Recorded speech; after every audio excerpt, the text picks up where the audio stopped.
नमस्कार, मैं हूं हैदर अजीम फरीदी। न्यूज़ 18 उत्तर प्रदेश उत्तराखंड के डिजिटल प्लेटफॉर्म पर आपका स्वागत है। इस वक्त हर जगह पर एक ही आवाज़ चल रही है और वो है फीफा वर्ल्ड कप की। और फीफा वर्ल्ड कप इस वक्त अपने शबाब पर है। अब सिर्फ 3 मैच रह गए हैं जिनका दर्शकों को बेसब्री से इंतज़ार है। अभी तक फीफा वर्ल्ड कप में बहुत शानदार मैच हुए और इन सभी मैचों के लिए बात करने के लिए हमारे साथ हैं रवि जी। रवि बहुत जी बहुत धन्यवाद आपका। रवि जी, अभी तक जो मैच हुए फीफा के, दर्शकों में हमेशा से फुटबॉल का क्रेज ज़्यादा रहता है। फिर जब वर्ल्ड कप आता है तो दर्शक और ज़्यादा उसके लिए उतावले हो जाते हैं, बहुत ज़्यादा जोश देखने को मिलता बिल्कुल, है। बिल्कुल। और इस बार के जो मैच हुए वो भी बहुत शानदार हुए। मैं सारे मैचों के बारे में पहले बाद में बात करूंगा आपसे, लेकिन सबसे पहले मैं बात करना चाहूँगा जो अभी सेमीफाइनल हुआ है, बिल्कुल। स्पेन और फ्रांस के बीच जो ये सेमीफाइनल खेला गया और जिसमें स्पेन ने शानदार जीत दर्ज की। और एक बार स्पेन वर्ल्ड विजेता भी रहा है, अब ये दूसरा मौका है जब वो फाइनल खेलने जा रहा है। इस मैच के बारे में बताएं, इस मैच में किस तरह से लोगों की सांसें थमी रहीं और कैसा लगा लोगों को? बिल्कुल, बिल्कुल, काफ़ी हैदर जी, जो ये मैच की अगर बात करूँ ना, तो ये मैच मतलब रिजल्ट के अकॉर्डिंग काफ़ी सरप्राइजिंग रहा। ऐसा नहीं है कि स्पेन की टीम कोई ख़राब टीम है, स्पेन की टीम भी बेहतरीन टीम है। बट ओवरऑल जब आप फ्रांस की टीम को देखते हो और उस अटैकिंग साइड को आप जब देखते हो, तो कोई भी जो है इंसान एक्सपेक्ट कर रहा था कि ये जो मैच है उसमें फ्रांस की टीम जो है एक अपर हैंड के साथ जा रही थी। पूरे टूर्नामेंट में उन्होंने कमाल का खेल खेला था। उनके पास जो प्लेयर्स थे, किलियन एम्बाप्पे को देख लो, ओलिसे को देख लो, डेम्बेले को देख लो, ये जो 3 प्लेयर्स थे वो तीनों के तीनों जो हैं बैलोन डी ओर के दावेदार इस सीज़न भी हैं। तो उनको देखते हुए लग रहा था कि ये अगर एक प्लेयर को आप रोकते हो, एक प्लेयर को मार्क करते हो, तो दूसरा प्लेयर जो है वो गोल कर जाएगा, तीसरा प्लेयर कर जाएगा। और इसके पीछे भी इनके पास बेहतरीन बेंच पे ऑप्शंस थे। रेयान चरकी इनके पास था, इनके पास दिद्री दुए था, तो बहुत सारे ऑप्शंस के साथ स्पेन मतलब यहाँ फ्रांस की टीम गई थी।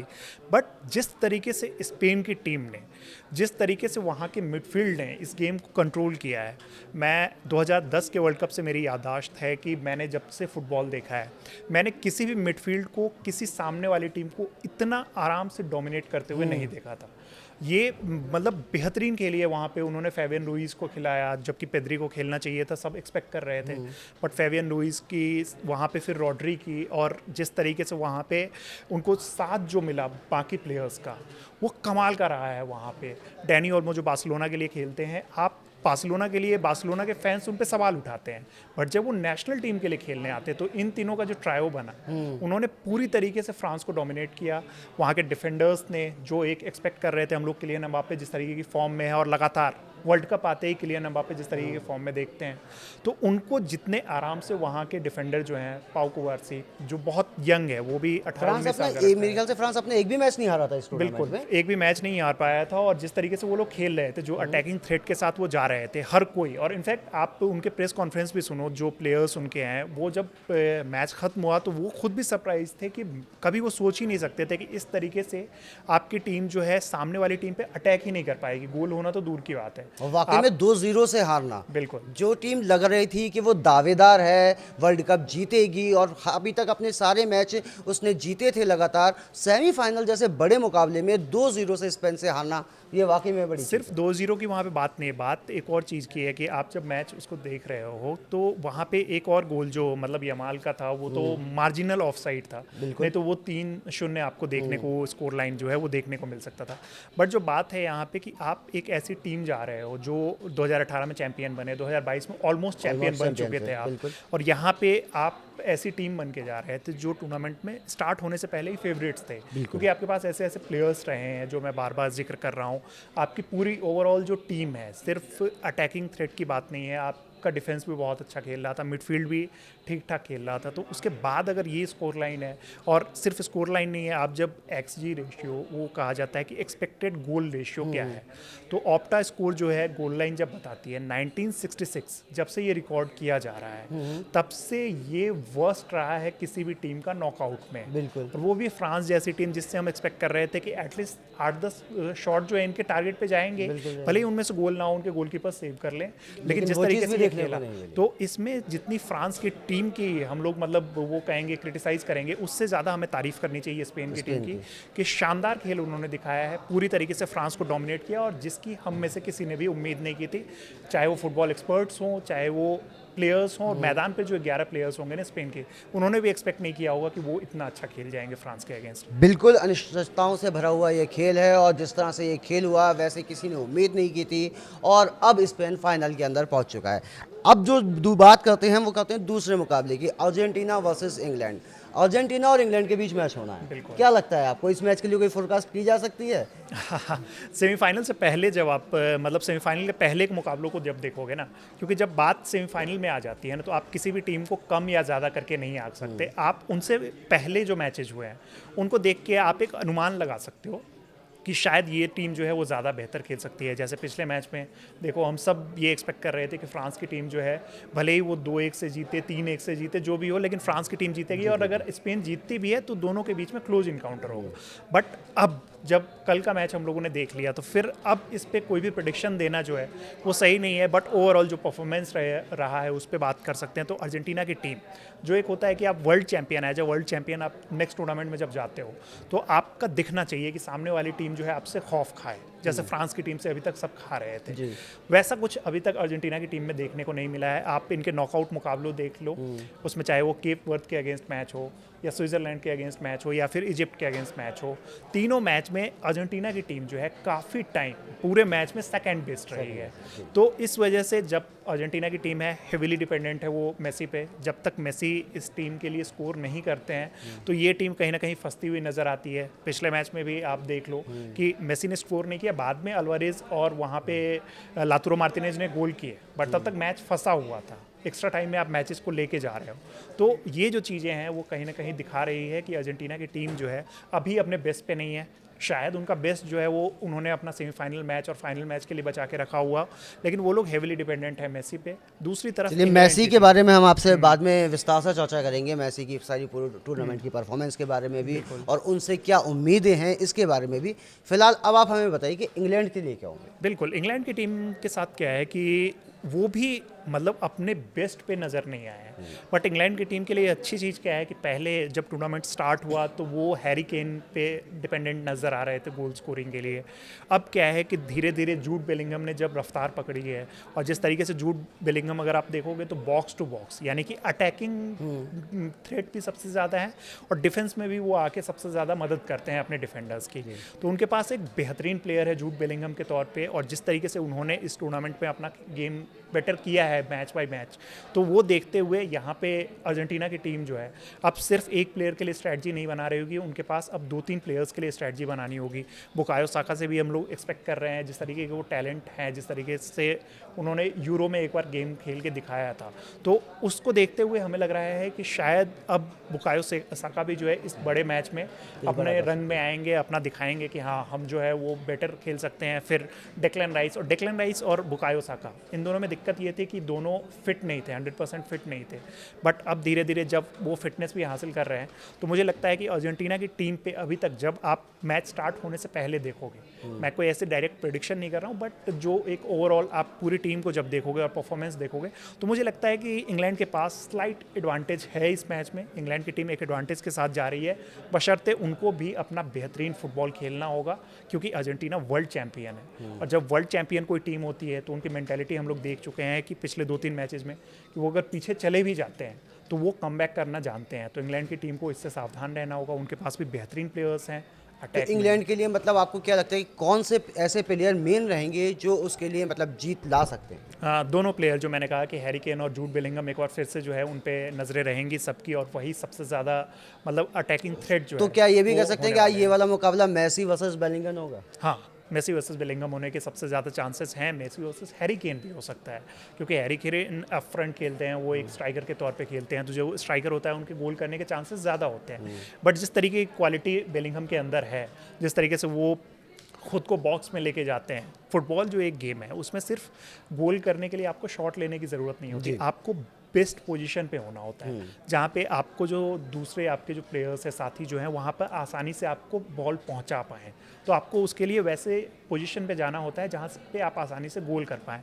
तो उसमें जो है आप जिस तरीके से मेसी को देख रहे हो कि एक सर्टेन एज के बाद उनका गेम जो है वो स्लो हुआ है, भले ही वो अभी भी एम्बापे के साथ टॉप स्कोरर है, बट उनका गेम अब स्लो हुआ है, वो पहले की तरह मेसी नहीं है, अब वो उतना भागते नहीं है, वो पीछे से उतना गेम नहीं बनाते हैं, बट अभी भी उनके अंदर जो स्ट्राइकर वाली एक इंस्टिंक्ट होती है वो अभी भी एक्टिव है, तो वो गोल अभी भी करते हैं, अभी भी वो बेहतरीन फिनिशर है। तो कहीं ना कहीं चारों तरफ से अर्जेंटीना मैसी के ही इर्द गिर्द घूम रही है, लेकिन उनके पास क्वालिटी और भी है। हमें ये नहीं भूलना चाहिए कि यूलियन अल्वारेज जो हैं वो अभी वर्ल्ड के वन ऑफ द बेस्ट मतलब फिनिशर माने जाते हैं, और उसको लेके अभी बहुत सारे क्लब्स जो हैं, यूरोप के क्लब्स, उनकी नज़रें हैं कि उन्हें साइन किया जाए। तो इस वजह से अल्वारेज पे भी नज़रें होंगी, लाउतारो मार्टिनेज को खिलाया जाएगा, इन पे भी नज़रें होंगी, और मैं एक्सपेक्ट कर रहा हूँ कि अर्जेंटीना की मिडफील्ड जो है इस मैच में अपना बेहतर खेल दिखाएगी।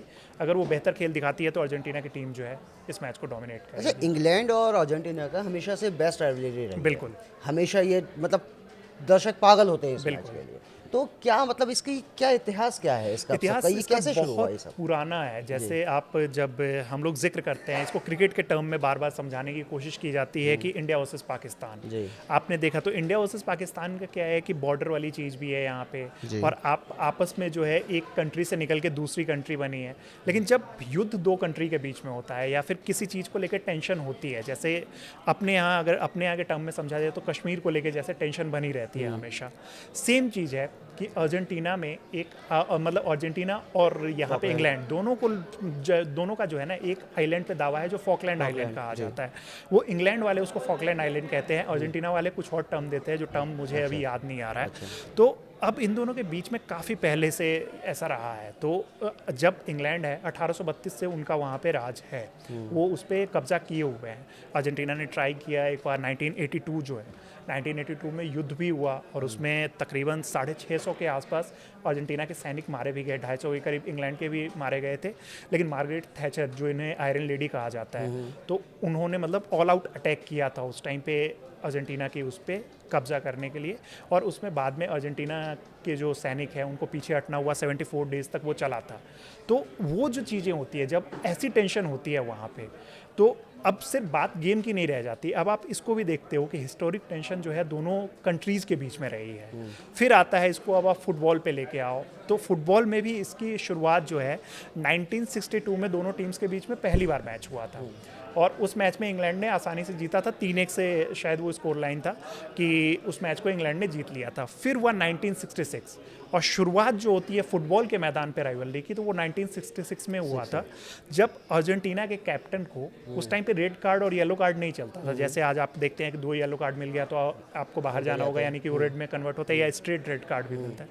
पहले ऐसा नहीं था, लेकिन वहाँ पे रेफरी जो है, उन्होंने ऐसा कहा गया था, दावा किया गया था कई मीडिया रिपोर्ट्स में हम लोग जो पढ़ते हैं, तो उसके हिसाब से ये बताया गया था कि उन्होंने रेफरी से बहस की थी, और बहस करने के बाद अब क्या हो रहा है कि अर्जेंटीना के लोग इंग्लिश नहीं बोलते हैं, यहाँ रेफरी जो होते हैं मोस्टली इंग्लिश बोल रहे थे, तो उन्हें समझ नहीं आ रहा था कि वो क्या कह रहे हैं, तो उन्होंने ग्राउंड को नहीं छोड़ा था, तो सिक्योरिटी बुला के उनको बाहर ले जाना हुआ था। तो वहाँ से टेंशन बहुत ज़्यादा हो गई थी।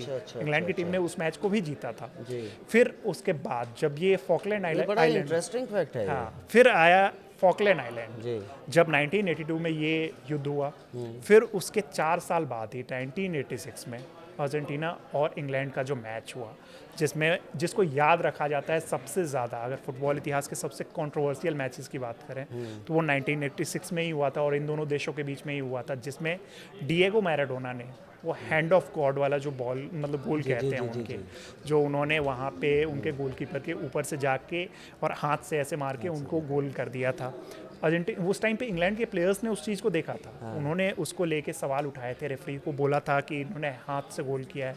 बट तब अब जो सिस्टम है, जैसे VAR है कि आप इंटरवीन करते हो, आप चेक करते हो, बार बार रिप्लेस देखते हो, उस टाइम पे वो चीज़ें नहीं थी। अगर रेफरी को नहीं दिखी तो फिर आपका गोल जो है वो काउंट किया जाएगा, तो उसको लेके इतना बवाल मचा था। और उसके 4-5 मिनट बाद ही डिएगो मैराडोना ने उस मैच में दूसरा जो गोल किया था, वो 5 या 6 डिफेंडर्स को छकाते हुए गोल किया था, जिसे गोल ऑफ द सेंचुरी कहा जाता है।